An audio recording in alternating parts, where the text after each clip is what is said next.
ഇന്ത്യക്കാരുടെ ദേശീയ പ്രസ്ഥാനത്തിൻ്റെ നിരന്തരം ആവശ്യപ്രകാരം കോൺസ്റ്റിറ്റ്യൂവൻ്റ് അസംബ്ലി ഉണ്ടാക്കാൻ ബ്രിട്ടീഷ് ഗവൺമെൻറ് അവസരമൊരുക്കി തന്നു.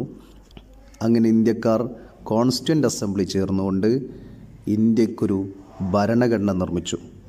3 വർഷത്തോളം നീണ്ടുനിന്ന സംവാദങ്ങൾക്കും തർക്കങ്ങൾക്കും അഭിപ്രായങ്ങൾക്കും ശേഷം നമ്മുടെ ദേശീയ പ്രസ്ഥാനത്തിൻ്റെ നേതാക്കൾ കോൺസ്റ്റിറ്റ്യൂവൻ്റ് അസംബ്ലിയിലൂടെ നമുക്കൊരു ഭരണഘടന നിർമ്മിച്ചു നൽകി തന്നു.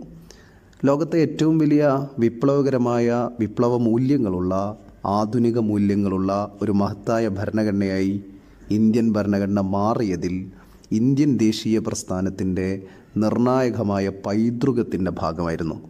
ദേശീയ പ്രസ്ഥാനം എന്ന് പറയുന്ന വലിയ ഒരു പ്ലാറ്റ്ഫോം, എല്ലാ മനുഷ്യരും ചേർന്ന് നിന്ന പ്ലാറ്റ്ഫോം, എല്ലാ വ്യത്യാസങ്ങളും മാറ്റി നിർത്തി ദേശീയ സ്വാതന്ത്ര്യ സമരത്തിന് വേണ്ടി ഇന്ത്യയിലെ നേതാക്കൾ, ഇന്ത്യയിലെ മനുഷ്യർ ചേർന്ന് നിന്നുകൊണ്ട് ഇന്ത്യയിലെ എല്ലാ വൈവിധ്യങ്ങളെയും എല്ലാ ആശയങ്ങളെയും കൂട്ടിച്ചേർത്തുകൊണ്ട് വളരെ ഇൻക്ലൂസീവായ ക്യാരക്ടറിൽ നിന്നുകൊണ്ട് വളരെ ജനാധിപത്യ ബോധത്തോടെ നമ്മൾ ചർച്ച ചെയ്തുകൊണ്ട് നമ്മൾ ഉണ്ടാക്കിയ ഒരു ഭരണഘടനയായിരുന്നു അത്. ഏതായാലും ദേശീയ പ്രസ്ഥാനത്തിൻ്റെ പാരമ്പര്യം, ദേശീയ പ്രസ്ഥാനത്തിൻ്റെ ജനാധിപത്യ ബോധം, ദേശീയ പ്രസ്ഥാനത്തിൻ്റെ ഇൻക്ലൂസീവായ ക്യാരക്ടർ, ഈ ഒരു പാരമ്പര്യത്തിൻ്റെ പൈതൃകത്തിൻ്റെ അടിസ്ഥാനത്തിലാണ് നമുക്കൊരു ഭരണഘടന നിർമ്മിക്കാൻ സാധിച്ചത്.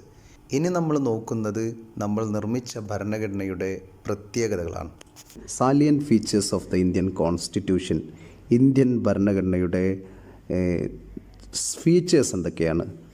ഓരോ ഭരണഘടനയും, എല്ലാ ഭരണഘടനയും ലക്ഷ്യമിടുന്നത് ചില തത്വങ്ങളിലും പ്രത്യയശാസ്ത്രങ്ങളിലും അധിഷ്ഠിതമായ ഒരു രാഷ്ട്രീയ ഘടന കെട്ടിപ്പടുക്കുക എന്നതാണ്.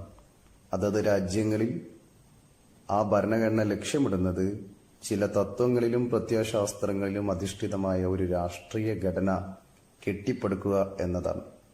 ഇന്ത്യൻ ഭരണഘടനയും അതിൽ നിന്ന് വ്യത്യസ്തമല്ല. ഇന്ത്യൻ ഭരണഘടനയ്ക്കും അതിൻ്റേതായ വലിയ സവിശേഷതകൾ നിലനിൽക്കുന്നുണ്ട്.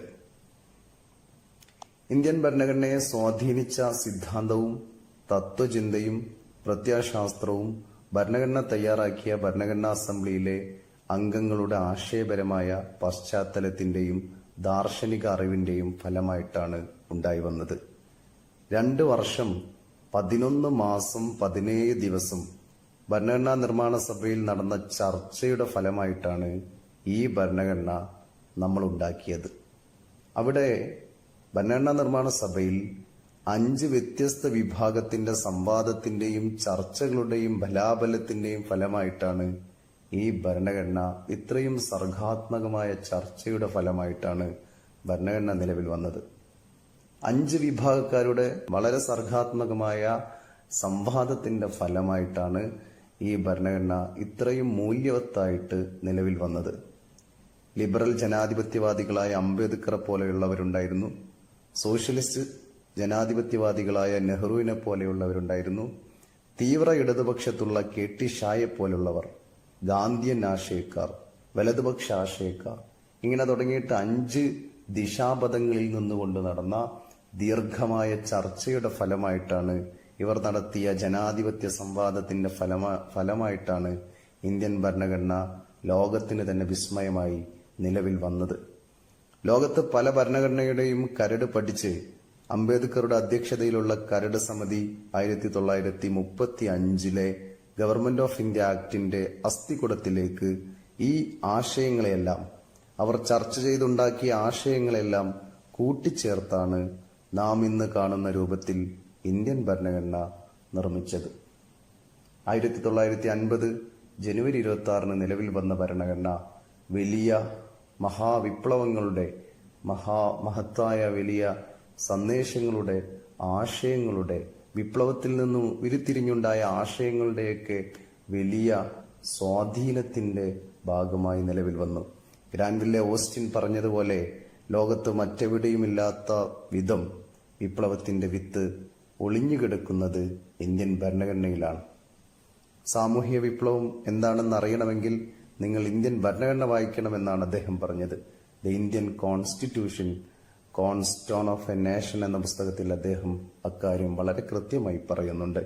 ഏതായാലും 1950 ജനുവരി 26 നിലവിൽ വന്ന ഭരണഘടന ഇന്ത്യയിലെ ഏറ്റവും പുരോഗമനമായ, ഏറ്റവും മഹത്തരമായ, മനുഷ്യാന്തസ്സിന് ഉയർത്തിപ്പിടിക്കുന്ന ഒരു മഹത്തായ ഭരണഘടനയായി നിലവിൽ വരികയുണ്ടായി. എന്താണ് ഇന്ത്യൻ ഭരണഘടനയുടെ പ്രധാനപ്പെട്ട സവിശേഷതകൾ എന്ന് നമുക്ക് ഓരോന്നോരോന്നായിട്ട് പരിശോധിക്കാം. ഒന്നാമത്തത്, ഏറ്റവും ദൈർഘ്യമേറിയ ലിഖിത ഭരണഘടനയാണ് ഇന്ത്യയുടേത് എന്നതാണ് ഒന്നാമത്തെ സവിശേഷത. ഇന്ത്യൻ ഭരണഘടന ലിഖിതവും ദൈർഘ്യമേറിയതുമാണ് എന്നതാണ് ആദ്യത്തെ പ്രധാന സവിശേഷത. യഥാർത്ഥ ഭരണഘടനയിൽ, ഒറിജിനൽ കോൺസ്റ്റിറ്റ്യൂഷനിൽ ഉണ്ടാക്കിയ സമയത്ത് 1950 ജനുവരി 26 22 പാർട്ടുകളായി തരംതിരിച്ചിട്ട് 395 ആർട്ടിക്കിളുകൾ അടങ്ങിയിരുന്നു. പിന്നീടുള്ള കാലഘട്ടത്തിൽ ഭരണഘടനയിൽ നിരവധി ഭേദഗതികൾ വരുത്തി, വ്യവസ്ഥകൾ കൂട്ടിച്ചേർത്തു, ചിലത് ഇല്ലാതാക്കി.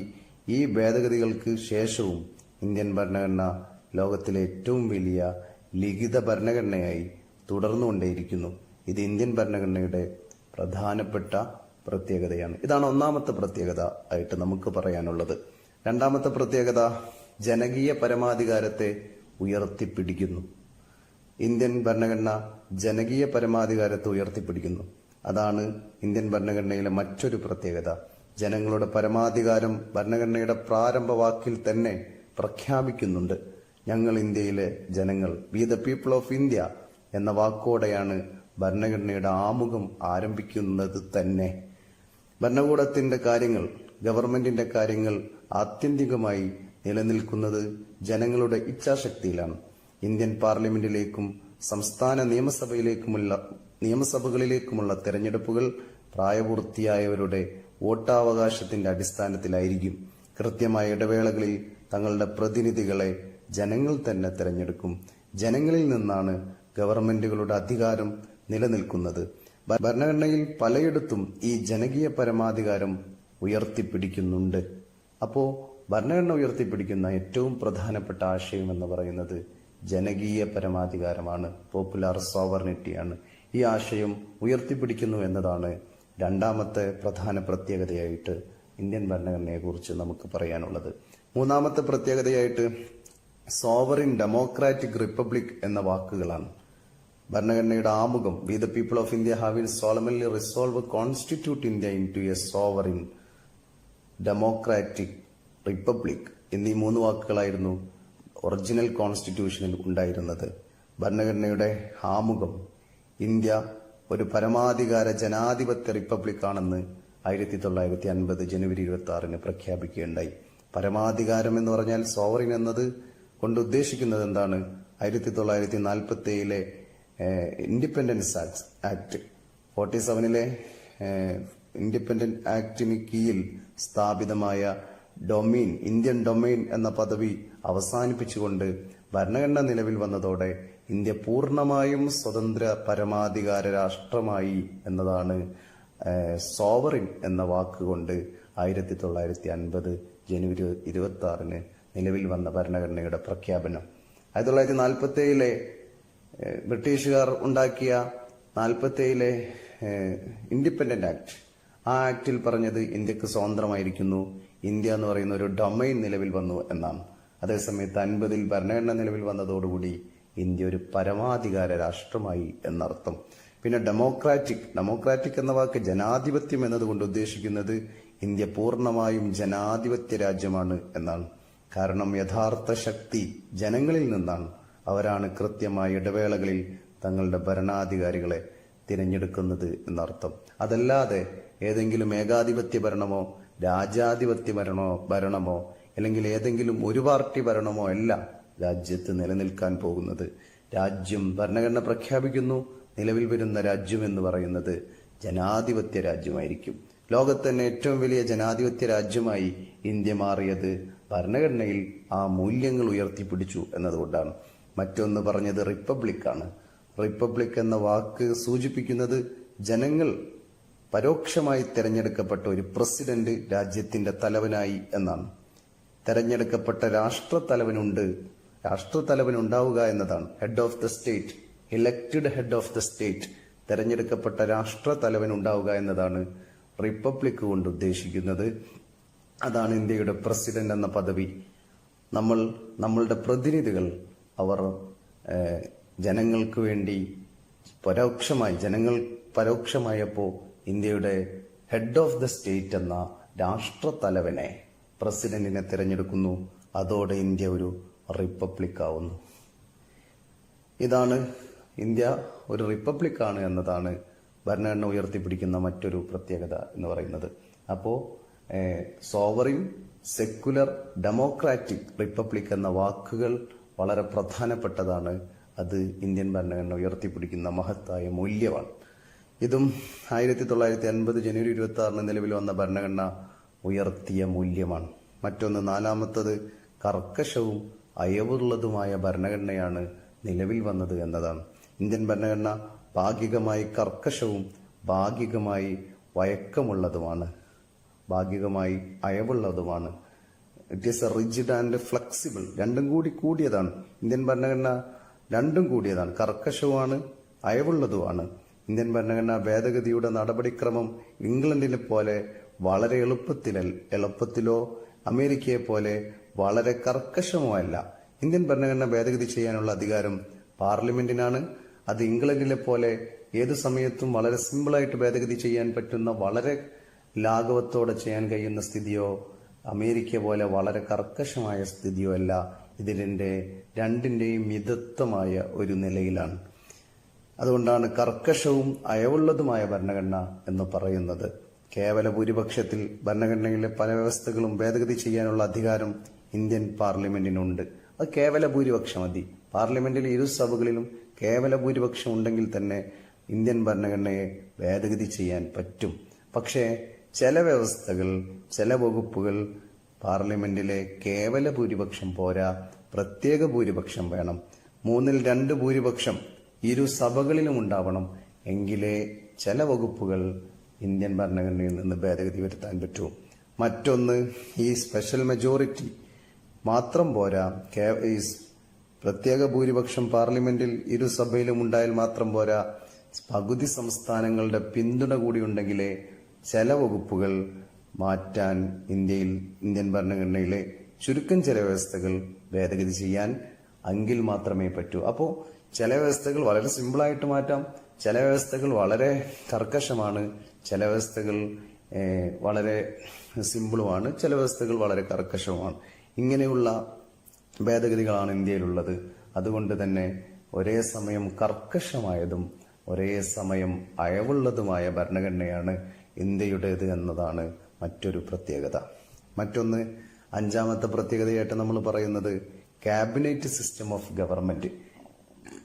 ഇന്ത്യയിലുള്ളത്, ഇന്ത്യ ഉയർത്തിപ്പിടിക്കുന്നത്, ഇന്ത്യൻ ഭരണഘടന ഉയർത്തിപ്പിടിക്കുന്നത് ക്യാബിനറ്റ് സിസ്റ്റം ഓഫ് ഗവൺമെന്റ് ആണ്. ഇന്ത്യൻ ഭരണഘടന കേന്ദ്രത്തിലും സംസ്ഥാനങ്ങളിലും ക്യാബിനറ്റ് ഗവൺമെന്റ് സംവിധാനമാണ് മുന്നോട്ട് വെക്കുന്നത്. പാർലമെന്റിലെ ജനങ്ങളുടെ സഭയായ ലോക്സഭയുടെ പിന്തുണ ഉണ്ടെങ്കിലേ ഏതൊരു സർക്കാരിനും രാജ്യം ഭരിക്കാൻ സാധിക്കുകയുള്ളൂ. സർക്കാരുകൾ എല്ലായ്പ്പോഴും പാർലമെന്റിനോട് ഉത്തരവാദിത്തമുള്ളവരായിരിക്കണം. കേന്ദ്രത്തിൽ ഒരു പ്രധാനമന്ത്രിയും നിരവധി മന്ത്രിമാരും അടങ്ങുന്ന മന്ത്രിസഭയാണ് ക്യാബിനറ്റ് എന്ന് പറയുന്നത്. ഇവരാണ് രാജ്യത്തെ ഗവൺമെന്റിന്റെ ദൈനംദിന നയരൂപീകരണം നടപ്പാക്കുകയും അത് രൂപീകരിക്കുകയും ചെയ്യുന്നത്. നിയമനിർമ്മാണ സഭയുടെ പോപ്പുലർ ചേംബറായ പാർലമെന്റിന്റെ ലോക്സഭ എന്ന് പറയുന്ന ആ സഭയെയാണ് എപ്പോഴും എക്സിക്യൂട്ടീവിന്റെ ഉത്തരവാദിത്തമുള്ള ഒരു എക്സിക്യൂട്ടീവ് സിസ്റ്റമാണ് ക്യാബിനറ്റ് സിസ്റ്റം എന്ന് പറയുന്നത്. ലോകത്തിന് ബ്രിട്ടന്റെ സംഭാവനയാണ് പാർലമെന്ററി സിസ്റ്റം എന്ന് പറയുന്നത്. പാർലമെന്ററി സിസ്റ്റം ഓഫ് ഗവൺമെന്റ് എന്ന് പറയുന്നത് ഇന്ത്യയുടെ പ്രസിഡന്റ്, ഇന്ത്യയുടെ ഭരണകൂടത്തെ തീരുമാനിക്കുന്നത് പാർലമെന്റിൽ ഭൂരിപക്ഷം കിട്ടിയ, പാർലമെന്റിലെ ജനങ്ങളുടെ സഭയായ ലോക്സഭ, ലോകോം കി സഭ, ജനങ്ങളുടെ സഭയിൽ ഭൂരിപക്ഷം കിട്ടിയ പാർട്ടി ഇന്ത്യ ഭരിക്കുകയും അവർ ക്യാബിനറ്റ് രൂപീകരിക്കുകയും അതിന്റെ തലവൻ പ്രധാനമന്ത്രിയാവുകയും ഈ പ്രധാനമന്ത്രിയും മന്ത്രിമാരും പാർലമെന്റിനോട് ഉത്തരവാദിത്തപ്പെട്ടിരിക്കുകയും ചെയ്യുന്ന ഭരണ സംവിധാനത്തെക്കുറിച്ചാണ് ക്യാബിനറ്റ് സിസ്റ്റം ഓഫ് ഗവൺമെന്റ് എന്ന് പറയുന്നത്. ഇതാണ് ഇന്ത്യയിലെ ഭരണ സംവിധാനം എന്ന് പറയുന്നത്. ഇത് ഇന്ത്യയുടെ ഭരണഘടന ഉയർത്തിപ്പിടിക്കുന്ന ഭരണ സംവിധാനമാണ് ക്യാബിനറ്റ് സിസ്റ്റം ഓഫ് ഗവൺമെന്റ് എന്ന് പറയുന്നത്. നമുക്കറിയാം, അമേരിക്കയിലൊക്കെ പ്രസിഡൻഷ്യൽ സിസ്റ്റമാണ്, അത് ഒരിക്കലും ക്യാബിനറ്റ് സിസ്റ്റം അല്ല. പക്ഷെ ഇന്ത്യൻ ഭരണഘടന ഉയർത്തിപ്പിടിക്കുന്നത് ബ്രിട്ടനിലെ ക്യാബിനറ്റ് സിസ്റ്റത്തിന്റെ സമാനമായ ക്യാബിനറ്റ് സിസ്റ്റത്തെയാണ്. ഇതാണ് 5ാമത്തെ പ്രത്യേകതയായിട്ട് നമുക്ക് പറയാനുള്ളത്. മറ്റൊരു പ്രത്യേകത, 6ാമത്തെ പ്രത്യേകത, മതനിരപേക്ഷ രാഷ്ട്രം, സെക്കുലാർ സ്റ്റേറ്റ് എന്ന് ഭരണഘടന പറയുന്നു. ഇന്ത്യ ഒരു മതനിരപേക്ഷ രാജ്യമാണ് എന്ന് ഭരണഘടനയുടെ ആമുഖത്തിൽ തന്നെ കൃത്യമായി പറഞ്ഞിരിക്കുന്നു. ഭരണഘടനയുടെ 42ാം ഭേദഗതിയിലൂടെയാണ് 1976 42ാം ഭേദഗതിയിലാണ് ആമുഖത്തിൽ സെക്കുലർ എന്ന വാക്ക് വളരെ കൃത്യമായി ചേർത്തത്. എങ്കിലും ഒറിജിനൽ കോൺസ്റ്റിറ്റ്യൂഷനിൽ ഭരണഘടന നിലവിൽ വന്നപ്പോൾ 1950 ജനുവരി 26 നിലവിൽ വന്നപ്പോൾ ആ ഭരണഘടനയിൽ, യഥാർത്ഥ ഭരണഘടനയിൽ 1950 ജനുവരി 26 ഭരണഘടനയിൽ സെക്കുലർ സ്വഭാവം നിലനിന്നിരുന്നു. ആ വാക്ക് ആമുഖത്തിൽ അന്ന് ചേർത്തിട്ടില്ലായിരുന്നുവെങ്കിലും ആ ഇന്ത്യൻ ഭരണഘടന കൃത്യമായി അതിന്റെ സ്വഭാവം മതനിരപേക്ഷമാണെന്ന് പറഞ്ഞിരുന്നു. എങ്കിലും 76 സെക്കുലർ എന്ന വാക്ക് ആമുഖത്തിൽ തന്നെ ചേർത്തത്. ഇവിടെ നമ്മൾ മനസ്സിലാക്കേണ്ടത്, സെക്കുലർ എന്ന് പറഞ്ഞാൽ രാജ്യത്തിന് അതിൻ്റെ എല്ലാ പൗരന്മാരോടും ഒരേപോലെയാണ് പരിഗണിക്കുക, അവർക്ക് തുല്യ അവസരങ്ങളാണ് നൽകുക. ഒരു മതത്തോടും രാഷ്ട്രത്തിന് പ്രത്യേക കൂറോ പ്രത്യേക വിദ്വേഷമോ പ്രത്യേക എതിർപ്പോ പ്രത്യേക സ്നേഹമോ ഒന്നുമില്ല. എല്ലാ മതത്തെയും രാഷ്ട്രം ഒരുപോലെയാണ് കാണുന്നത്. രാഷ്ട്രത്തിന് ഏതെങ്കിലും ഒരു മതത്തിൽ പ്രത്യേക സ്നേഹമോ ഇഷ്ടമോ ഒന്നുമില്ല. ഒരു മതത്തോടും വിദ്വേഷവുമില്ല. അവിടെയുള്ള പൗരന്മാരോട് മതത്തിന്റെ പേരിൽ പ്രത്യേക വേർതിരിവുകളുമില്ല. എല്ലാവരെയും തുല്യരായി കാണുന്നു എന്നതാണ്. മതത്തിനപ്പുറം മനുഷ്യരെ കാണുന്നു എന്നതാണ്. മതമല്ല, മതത്തിനും അപ്പുറം മനുഷ്യരെ കുറിച്ചാണ്, മനുഷ്യരെയാണ് പ്രധാനമായിട്ടും ഭരണഘടന ഉയർത്തിപ്പിടിക്കുന്ന സെക്കുലർ ആശയം എന്ന് പറയുന്നത്. അതുകൊണ്ട് തന്നെ മതനിരപേക്ഷമായ, എല്ലാ മതങ്ങളെയും ഉൾക്കൊണ്ടുകൊണ്ടുള്ള മതനിരപേക്ഷമായ ഭരണഘടനയെയാണ് ഇന്ത്യൻ ഭരണഘടന ഉയർത്തിപ്പിടിക്കുന്നത് എന്നതാണ് ഭരണഘടനയുടെ മറ്റൊരു പ്രത്യേകത എന്ന് പറയുന്നത്. 7ാമത്തെ പ്രത്യേകത, ഏകീകൃത സ്വഭാവമുള്ള ഒരു ഫെഡറൽ സംവിധാനം ഇന്ത്യയിൽ ഉണ്ട് എന്നതാണ്. ഇന്ത്യയിൽ ഒരു ഏകീകൃത സ്വഭാവമുള്ള ഫെഡറൽ സംവിധാനത്തെയാണ് ഭരണഘടന മുന്നോട്ട് വെക്കുന്നത് എന്നതാണ് ഭരണഘടനയുടെ മറ്റൊരു പ്രത്യേകത. ഇന്ത്യയിൽ ഒരു ഫെഡറൽ സ്വഭാവമുള്ള രാഷ്ട്രമാണ് ഭരണഘടന വിഭാവനം ചെയ്തത്. ഫെഡറൽ എന്ന വാക്ക് ഭരണഘടനയിൽ എവിടെയും പറയുന്നില്ല. പക്ഷേ യൂണിയൻ ഓഫ് ദ സ്റ്റേറ്റ് എന്നാണ് പറയുന്നത്. ആർട്ടിക്കിൾ 1 തന്നെ പറയുന്നത് ഇന്ത്യ ഷാൽ ബി ഭാരത് എന്ന് പറയുന്നത്, ഇന്ത്യ എന്ന് പറയുന്നത് Bharatham shall be the union of the state എന്നാണ്. യൂണിയൻ ഓഫ് ദ സ്റ്റേറ്റ് എന്നാണ് ഭരണഘടനയിൽ പറയുന്നത്. India shall be Bharat union of the state, സംസ്ഥാനങ്ങളുടെ ഒരു യൂണിയൻ എന്നാണ് പറയുന്നത്. ഫെഡറൽ എന്ന വാക്ക് ഉപയോഗിക്കുന്നില്ലെങ്കിലും സംസ്ഥാനങ്ങളുടെ യൂണിയൻ എന്ന് പറയുന്നുണ്ട്. അപ്പോൾ ഇന്ത്യ ഒരു ഫെഡറൽ സ്വഭാവമുള്ള രാഷ്ട്രമാണ് ഭരണഘടന വിഭാവനം ചെയ്യുന്നത് എങ്കിലും ഭരണഘടനയിൽ ഒരു ഏകീകൃത രാജ്യത്തിന്റെ ആത്മാവാണ് മുന്നോട്ട് വെക്കുന്നത്. ഭരണഘടന അധികാര വിഭജനത്തോടെ ഒരു ഫെഡറൽ രാഷ്ട്രം സ്ഥാപിക്കുന്നുണ്ട്. അധികാരം സംസ്ഥാന ഗവൺമെന്റിനും കേന്ദ്ര ഗവൺമെന്റിനുമായി അധികാരങ്ങളെ വിഭജിച്ചിരിക്കുന്നുണ്ടെങ്കിലും സംസ്ഥാനവും കേന്ദ്രവും തമ്മിലുണ്ടാക്കുന്ന ബന്ധങ്ങളിൽ ഫെഡറൽ സംവിധാനത്തെയാണ് മുന്നോട്ട് വെക്കുന്നതെങ്കിലും അതിന് കേന്ദ്രീകൃതമായ ഒരു സ്വഭാവം, യൂണിറ്റേറിയൻ സ്വഭാവം അത് നിലനിർത്തുന്നുണ്ട്. ഈ സംസ്ഥാനവും കേന്ദ്രവും തമ്മിലുള്ള പ്രശ്നങ്ങൾ ഉണ്ടെങ്കിൽ അത് പരിഹരിക്കാൻ സുപ്രീം കോടതിക്ക് ചുമതല നൽകിയിട്ടുണ്ട്. അങ്ങനെ ഫെഡറൽ സംവിധാനത്തിന്റെ എല്ലാ സ്വഭാവവും നിലനിൽക്കെ തന്നെ ഒരു ഫെഡറൽ സജ്ജീകരണത്തോടൊപ്പം തന്നെ ഇന്ത്യൻ ഭരണഘടന യൂണിറ്റേറിയൻ സ്വഭാവം മുന്നോട്ട് വെക്കുന്നുണ്ട്. ഉദാഹരണം, 3 ലിസ്റ്റുകളിലായി സർക്കാർ അധികാരങ്ങൾ വിഭജനം ചെയ്യപ്പെട്ടിട്ടുണ്ടെങ്കിലും union list, state list, concurrent list എന്നീ ലിസ്റ്റുകളിലായിട്ട് അധികാരങ്ങൾ വിഭജിച്ചിട്ടുണ്ടെങ്കിലും ബാക്കി വരുന്ന അവശേഷിക്കുന്ന അധികാരങ്ങളെ മുഴുവനും കേന്ദ്ര സർക്കാരിന്റെ കീഴിലാണ് വെച്ചത്. അതിലൂടെ കേന്ദ്രം സംസ്ഥാന സർക്കാരിനേക്കാൾ ശക്തമാണ് എന്നാണ് അർത്ഥം. അതങ്ങനെയാണ് കാണിക്കുന്നത്. അതേപോലെ കൺകറന്റ് ലിസ്റ്റുമായി ബന്ധപ്പെട്ട കാര്യങ്ങളിൽ പോലും അന്തിമ വാക്ക് കേന്ദ്ര സർക്കാരിൻ്റെതാണ്. അതേപോലെ കൂടാതെ സ്റ്റേറ്റിന്റെ തലവനായി ഗവർണറെ നിയമിക്കുന്നു. സംസ്ഥാനത്തിന്റെ തലവനായി ഗവർണറെ രാഷ്ട്രപതി നിയമിക്കുകയും അവർ കേന്ദ്ര സർക്കാരിന്റെ വെറും ഏജന്റായി പ്രവർത്തിക്കുകയും ചെയ്യുന്നത് സ്വാഭാവികമായിട്ടും കേന്ദ്രത്തിനാണ് കൂടുതൽ അധികാരം എന്ന് തെളിയിക്കുകയാണ്. എപ്പോൾ വേണമെങ്കിലും കേന്ദ്രത്തിന് സംസ്ഥാനങ്ങളിൽ അടിയന്തരാവസ്ഥ പ്രഖ്യാപിക്കാനും സംസ്ഥാനത്തിന്റെ ഭരണം ഏറ്റെടുക്കാനും കേന്ദ്ര സർക്കാരിന് സാധിക്കും എന്നതും ഒരു കേന്ദ്രത്തിന് കൂടുതൽ അധികാരം നിലനിൽക്കുന്ന ഭരണ സംവിധാനത്തെയാണ് ഇന്ത്യൻ ഭരണഘടന മുന്നോട്ട് വെക്കുന്നത് എന്നർത്ഥം. അപ്പോൾ ഇന്ത്യയുടെ ബോഡി കാണുമ്പോൾ, അതിന്റെ ശരീരം കാണുമ്പോൾ ഫെഡറൽ ആണെന്ന് മനസ്സിലാവുമെങ്കിലും അതിന്റെ ആത്മാവ് ചെന്നെത്തുന്നത് ഒരു യൂണിറ്റേറിയൻ സ്വഭാവത്തിലാണ് എന്നാണ് പലരും പറഞ്ഞത്. അതൊരു ക്വാസി ഫെഡറൽ സിസ്റ്റം, അർദ്ധ ഫെഡറൽ സംവിധാനമായിട്ടാണ് പലരും പറഞ്ഞത്. അപ്പോൾ ഇന്ത്യൻ ഭരണഘടന മുന്നോട്ട് വെക്കുന്ന ഫെഡറലിസം എന്ന് പറയുന്നത് ഏകീകൃത സ്വഭാവമുള്ള ഒരു ഫെഡറൽ സിസ്റ്റമായിട്ടാണ്. ഇത് ഇന്ത്യൻ ഫെഡറൽ സംവിധാനത്തിന്റെ മറ്റൊരു പ്രത്യേകതയാണ്. മറ്റൊന്ന്, സാർവത്രിക വോട്ടവകാശം ഇന്ത്യൻ ഭരണഘടന നൽകുന്നു എന്നത് ഇന്ത്യൻ ഭരണഘടനയുടെ മറ്റൊരു പ്രത്യേകതയാണ്. ഭരണഘടനയുടെ ആർട്ടിക്കിൾ 326 പ്രകാരം സാർവത്രിക പ്രായപൂർത്തി വോട്ടവകാശം ഉറപ്പാക്കുന്നു. ജാതി, നിറം, ലിംഗഭേദം, സ്വത്ത് മുതലായ യോഗ്യതകൾ എന്നിവ പരിഗണിക്കാതെ ഇന്ത്യയിലെ ഏതൊരു 18 വയസ്സ് പൂർത്തിയാക്കിയ പൗരനെയും വോട്ട് ചെയ്യാൻ ഇത് പ്രാപ്തമാക്കുന്നു. ഇത് ഇന്ത്യൻ ഭരണഘടനയുടെ മറ്റൊരു പ്രത്യേകതയാണ്. 9ാമത്തെ ഭരണഘടനയുടെ പ്രത്യേകത എന്ന് പറയുന്നത് ഒരേ സമയം ജുഡീഷ്യൽ അവലോകനവും പാർലമെന്ററി മേധാവിത്വവും നിലനിർത്തുന്നു എന്നതാണ്. ഇന്ത്യൻ പാർലമെന്റ് ബ്രിട്ടീഷ് പാർലമെന്റിനെ പോലെ പരമോന്നതമായ പാർലമെന്റുമല്ല. അതേസമയത്ത് ഇന്ത്യൻ ജുഡീഷ്യറി US പോലെ ഏറ്റവും പരമോന്നതമായ ജുഡീഷ്യൽ സംവിധാനവുമല്ല. ഇന്ത്യൻ ഭരണഘടന രണ്ടും തമ്മിലുള്ള ഒരു മധ്യത്തെയാണ് പിന്തുടരുന്നത്. ഇന്ത്യൻ ഭരണഘടന ഭേദഗതി വരുത്താൻ ഇന്ത്യൻ പാർലമെന്റിന് അധികാരമുണ്ട്.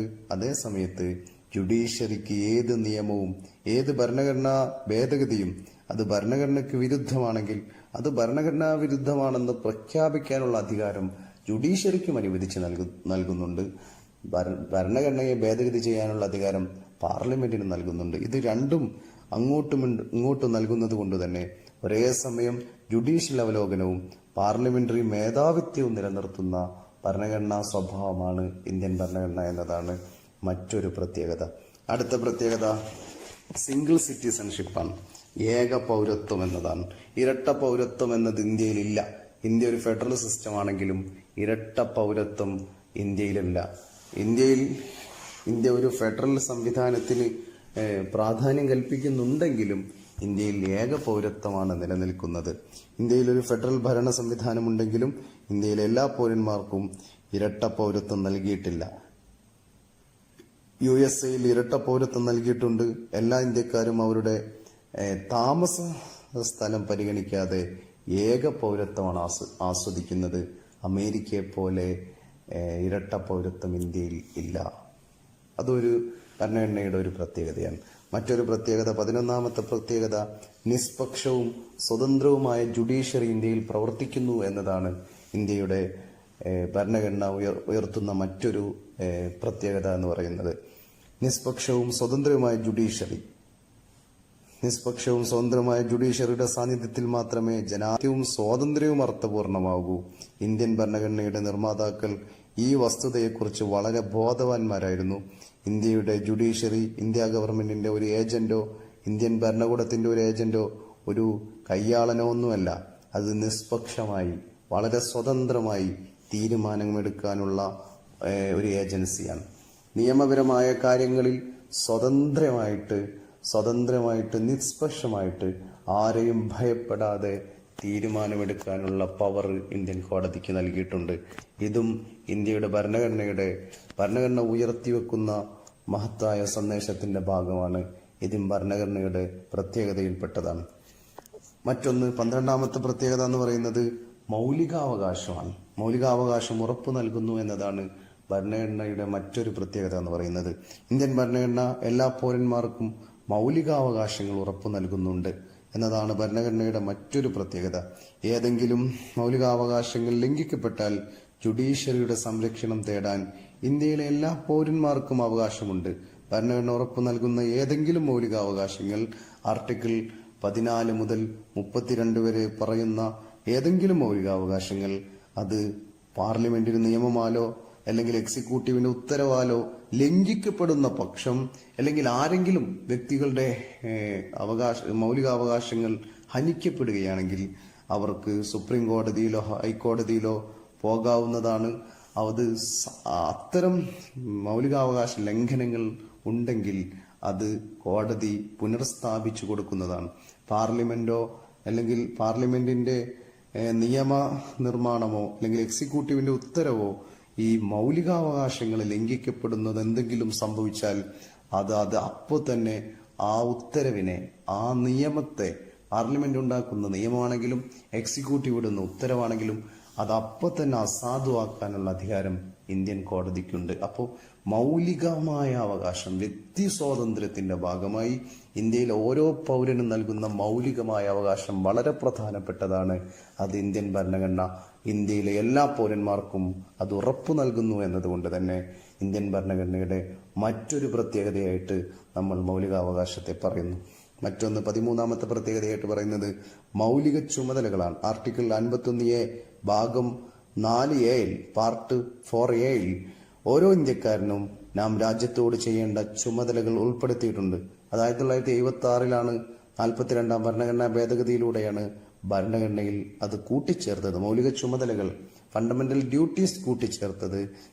ചുമതലകൾ ആരെങ്കിലും നിർവഹിച്ചില്ലെങ്കിൽ പൗരന്മാരെ രാജ്യത്തിന് ശിക്ഷിക്കാനൊന്നും പറ്റില്ല. പക്ഷെ അതൊരു രാജ്യത്തോട് ചെയ്യേണ്ട ഓരോരുത്തരുടെയും ഡ്യൂട്ടി ആയിട്ട് ഇന്ത്യൻ ഭരണഘടനയിൽ പറയുന്നുണ്ട്. ഇതും മൗലിക ചുമതലകളും ഭരണഘടനയുടെ പ്രത്യേകതയിൽപ്പെട്ടതാണ്. മറ്റൊന്ന് നിർദ്ദേശക തത്വങ്ങളാണ്. DPSP കുറിച്ചാണ്. ഇന്ത്യൻ ഭരണഘടനയിൽ DPSP ഉണ്ട് എന്നതും ഇന്ത്യൻ ഭരണഘടനയുടെ മറ്റൊരു പ്രത്യേകതയാണ്.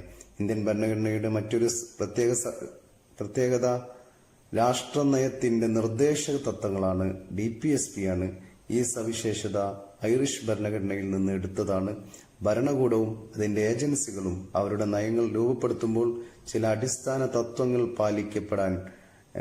പാലിക്കാൻ കൽപ്പിക്കപ്പെട്ടിരിക്കുന്നുണ്ട് എന്നതാണ് ഈ ഡയറക്റ്റീവ് തത്വങ്ങൾക്ക് പിന്നിലെ തത്വശാസ്ത്രം.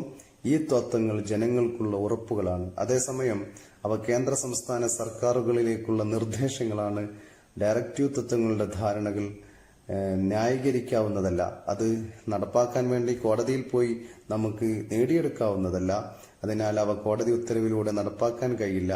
യൂണിയൻ പാർലമെന്റും സംസ്ഥാന അസംബ്ലികളും പുതിയ നിയമനിർമ്മാണം നടത്തുമ്പോൾ ഇതൊരു വഴികാട്ടിയായിട്ട് DPSP പ്രവർത്തിക്കുന്നു. അത്തരം പ്രവർത്തനത്തിന് വേണ്ടി directive principle of state policy നിർമ്മിക്കുന്നതിനുള്ള കുറച്ച് തത്വങ്ങളാണ്. എന്തിനുള്ള തത്വങ്ങൾ? ഡയറക്ഷൻ നൽകുന്നതിന്റെ തത്വങ്ങളാണ് DPSP എന്ന് പറയുന്നത്. ഇനി അടിസ്ഥാന സവിശേഷത, ഭരണഘടനയുടെ ബേസിക് ആയിട്ട് ഉള്ള സവിശേഷത, ബേസിക് ഫീച്ചേഴ്സ് എന്ന് പറയുന്നത് ഇന്ത്യൻ ഭരണഘടനയ്ക്ക് അടിസ്ഥാന ഘടനയുണ്ട്. അത് പാർലമെന്റ് ഭേദഗതി ചെയ്യാൻ പറ്റില്ല.